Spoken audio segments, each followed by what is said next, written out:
कश्मीर कंदकोट ज़िले के मुख़्तलिफ़ थाननि की पुलिस नफ़री जो दुरानी महर के कच्चे वारे इलाक़े में धाड़ेल जीअन जागीरानी टोले की मौजूदगी के इतला ते पुलिस पारां एक बेरोबीर ऑपरेशन शुरू किया वियो आहे।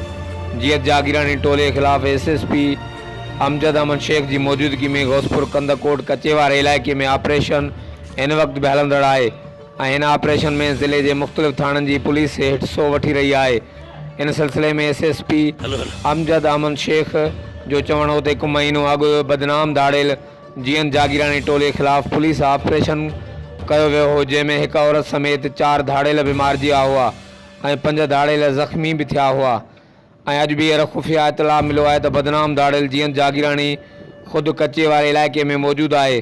सुबह सवेर सां ही पुलिस इलाक़े के कड़ो चाड़े मोर्चा संभाले वरता आहिनि ऐं धाड़ेल जीअन जागीरानी टोले सां एक बेरोबीर पुलिस मुहादो अटकाए रही है।